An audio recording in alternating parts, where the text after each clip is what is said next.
नमस्कार, मैं हूं आलोक शुक्ला। न्यूज़ 18 पर आज हमारे साथ बेहद खास मेहमान जुड़ने वाले हैं जो पेशे से डॉक्टर हैं।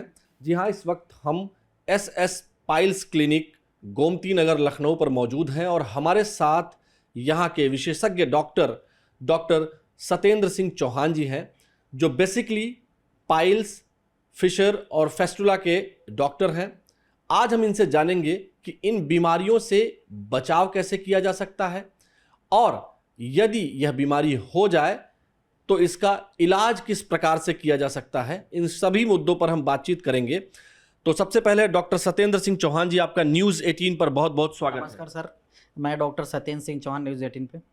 धन्यवाद सर जो आप लोग हमको समय दिए। डॉक्टर साहब, मैं आपसे जानना चाहता हूं कि फेस्टुला क्या है, पाइल्स क्या है और फिशर क्या है, यानी बवासीर, भगंदर और फिशर किसे कहते हैं, कब ये हो जाता है, इसके लक्षण क्या होते हैं?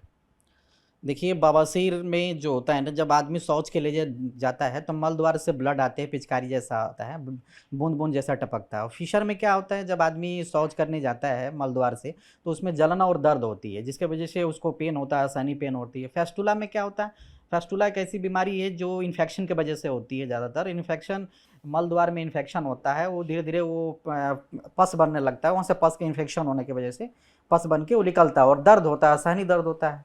ये किन कारणों से होता है? लोगों को जैसे स्पाइसी चीज़ें ज़्यादा खाने से, तली भुनी चीज़ें ज़्यादा खाने से, या स्टूल टाइट हो रहा है, या उसका खाने का टाइमिंग सही नहीं है, पानी कम पी रहा है, इन्हीं कारणों से वजह से होता है।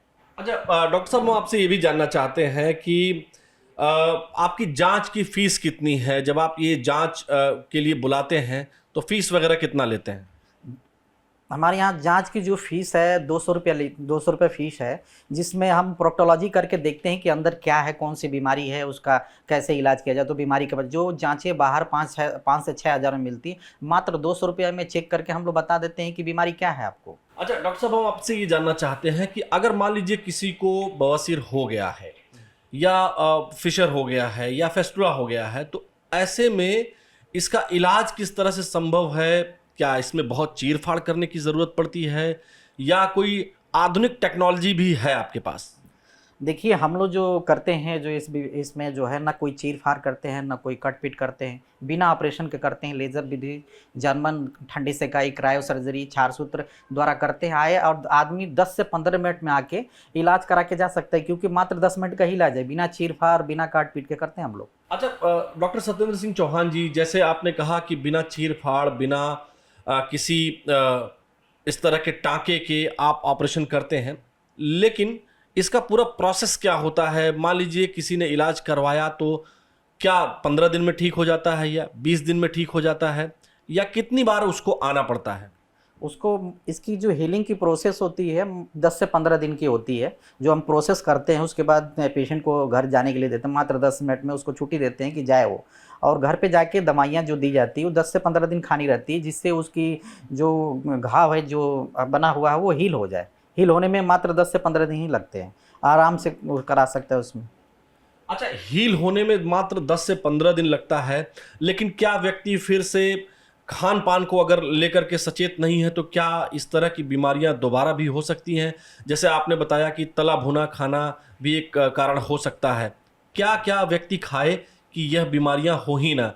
एक कहते हैं ना कि prevention is better than cure. तो क्या ऐसा करे कि यह बीमारी हो ही ना? अगर सामान्य तौर पर किस तरह का वो प्रिकॉशन ले कि यह बीमारी हो ही ना? देखिए, इसमें सबसे ज़्यादा प्रिकॉशन की ये ज़रूरत होती है कि आदमी जो है कम तली भुनी कम चीज़ें खाए, बाहर की चीज़ें, स्पाइसी चीज़ें कम खाए, खाना टाइम से खाए, पानी की मात्रा ले, हाई फाइबर जैसे गाजर, मूली, खीरा, काकड़ की मात्रा ज़्यादा ले, ज़्यादा इस्तेमाल करें और सही समय पर सोए, सही टाइम पे जागे, तो ये बीमारी नहीं हो सकती। ज़्यादातर ये कब्ज की वजह से होती है, पेट न साफ़ होने की वजह से ये बीमारियाँ होती हैं। डॉक्टर साहब, हम आपसे ये भी जानना चाहते हैं कि जैसे जब पेशेंट आपके पास आते हैं, मान लीजिए उनको ये बीमारी किसी को अगर हो गई, अब आपके पास पेशेंट आया और पेशेंट ने पूछ लिया कि साहब हमको ये दिक्कतें हैं, और आपने चेक किया, आपने पाया कि उसको फिशर नहीं है, या इनिशियल स्टेज पर बहुत सारे लोगों को होता है कि मल द्वार पर मस्से वगैरह पड़े हुए हैं। ऐसे में अगर इनिशियल स्टेज पर है वो, तो फिर क्या करते हैं? जहां ऑपरेशन की ज़रूरत नहीं है तब क्या इलाज करते हैं आप? देखिए हमारे यहाँ जो होते जैसे पेशेंट कोई आया और मसा उसको है, अगर वो नहीं अगर कुछ करना चाहता है तो हम लोग डायलिटेशन एक प्रक्रिया करते हैं जिससे डायलिटेट कर देते हैं, जिससे वो स्फिंक्टर लूज हो जाता है, जिससे बीमारी खत्म हो जाती है, ना उसमें मेडिसिन की ज़रूरत होती है ना किसी चीज़ की ज़रूरत होती है। दूसरी चीज़ ये है कि वो जो है अगर वो स्टेज में है, बहुत ज़्यादा क्रॉनिक है, तो उसको हम लोग हायर सेंटर के लिए रिफ़र करते हैं। अच्छा, बहुत ज़्यादा क्रॉनिक नहीं है, अगर मैंने आपसे पूछा कि अगर कोई इनिशियल स्टेज पर है, प्रारंभिक दौर पर है, एकदम शुरुआत ही है, तो क्या दवा दे करके भी ये ठीक हो जाता है? जी, दवाई से सही होता है। अगर स्टार्टिंग है तो उसको दवाई से सही कर देते हैं हम लोग। वैसी स्थिति में फिर इसको जो है इलाज इस तरह का करने का, ऑपरेशन वगैरह करने की ज़रूरत नहीं पड़ती? नहीं, नहीं, ये ऑपरेशन कराने की ज़रूरत नहीं है। उसमें जो रहती है 15 दिन का प्रोसेस होता है, दवाइयाँ मेडिसिन दी जाती है, उसको बताया जाता है क्या परहेज़ के लिए बताया जाता है, जिससे वो बीमारी सही हो जाती है। आजकल हम देख रहे हैं कि कम उम्र के लोगों में भी ये बीमारी हो जा रही है, खासकर स्टूडेंट्स जो यूनिवर्सिटी कॉलेजेस में पढ़ते हैं, जो घर से दूर आकर के पढ़ते हैं, उनको भी ये बीमारी हो जाती है, क्योंकि हॉस्टल में खाना खाते हैं या बाहर का खाना खाते हैं, तली भुनी चीज़ें खाते हैं, लेकिन वो बताते नहीं हैं, शर्माते हैं। देखिए, पहली बात तो इस बीमारी में शर्माना नहीं चाहिए। ज़्यादातर लोग लड़के जितने जितने लोग हैं, वो लोग शर्माते हैं। शर्माने से क्या होता है कि बीमारी बढ़ते-बढ़ते वो कैंसर तक पहुँच जाती है। और उसमें जो है इस बीमारी में ज़्यादातर इसमें लोग शर्माते हैं। शर्माना ही आगे चल के उनके लिए घातक बन जाता है। बड़ी बीमारियों को जैसे फैस्टुला हो जाना, फिर पाइल्स होना, ये शर्माने की वजह से है कि लोग क्या कहेंगे, लोग कैसे कहेंगे, क्या शर्म के मारे ही लोग बता नहीं पाते, जिससे बीमारियाँ धीरे-धीरे बढ़ते-बढ़ते लगभग वो बहुत विशाल रूप ले लेता है, कैंसर तक पहुँच जाता है ये बीमारी। क्या ये बीमारी लंबे वक्त में, जो आजकल की दिनचर्या है, लंबे वक्त बैठने से होती है? देखिए, ये बीमारी ज़्यादातर तो सिटिंग जॉब ही होती है, या प्रोफेशनल जो लोग पढ़ाई कर रहे हैं उनको बैठने की वजह से ये बीमारी होती है। कॉन्स्टिपेशन होता है, कब्ज बनता है, पेट साफ नहीं होता है, तो ये बीमारी होती है ज़्यादातर। और इसके लिए शर्माना नहीं चाहिए, लोगों को तुरंत बताना चाहिए, क्योंकि वो बीमारी धीरे-धीरे बढ़ते-बढ़ते 4th ग्रेड में चली जाती है, या फिशर हो जाता है, फिशर से फेस्टुला में चेंज हो जाता है। वो बीमारी फेस्टुला होने के बाद आगे चल के और भी बड़ी से गंभीर बीमारियों का रूप ले सकता है। कृपया शर्माएँ नहीं, और जो भी है लड़के आके तुरंत दिखाएँ। हमारे यहाँ इस बीमारी से शर्माएंगे तो ये बीमारी बढ़ती जाती है। मतलब अगर हम ये कहें कि चौहान साहब की अगर किसी को ये बीमारी हो गई है तो शर्माए नहीं, वो गोमती नगर में एसएस पाइल्स क्लिनिक पर आए, या कोशिश करें कि डॉक्टर को ज़रूर कंसल्ट कर लें।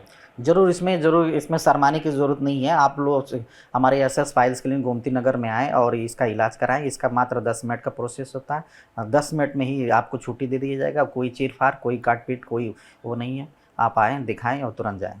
क्या जो जैसे तमाम जो मैंने विद्यार्थियों की चर्चा की, तमाम स्टूडेंट्स ऐसे हैं जो हायर स्टडीज़ कर रहे हैं, ग्रेजुएशन के बाद एमए में हैं या फिर पीएचडी कर रहे हैं, तो क्या स्टूडेंट्स के लिए भी कुछ आप बेनिफिट देते हैं? क्योंकि कई बार क्या है कि कम आमदनी होने के कारण या गरीब लोग जो है वो नहीं इलाज करा पाते हैं, तो क्या इस तरह की कोई सुविधा है कि आप उनको कोई लाभ दे सकें?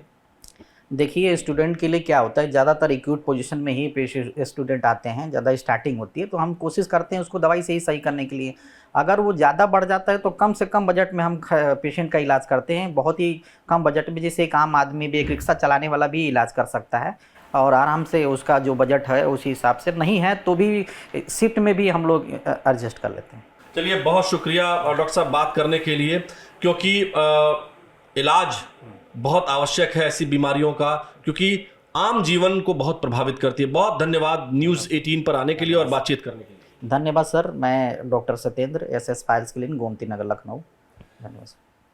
तो ये है doctor Satyendra Singh Chauhan, S S piles clinic के को ऑन करते हैं, और इन्होंने जो बताया, अगर आम जीवन में आपको भी इस तरह की कोई भी समस्या है तो कृपया डॉक्टर से ज़रूर कंसल्ट कर लें, क्योंकि यह बीमारी शर्माने का नाम नहीं है। इससे आपका जीवन प्रभावित होता है और आगे चलकर ये गंभीर रूप भी ले सकता है। इसलिए पहले तो बचाव ये करें कि तला भुना ना खाएं, कुछ ऐसा ना खाएं जिससे आपको कब्ज इत्यादि हो या इस तरह की दिक्कत हो, तो आप हाई फाइबर युक्त खाना खाएं, अपने स्वास्थ्य का ध्यान रखें और देखते रहें न्यूज़ 18 उत्तर प्रदेश उत्तराखंड। नमस्कार।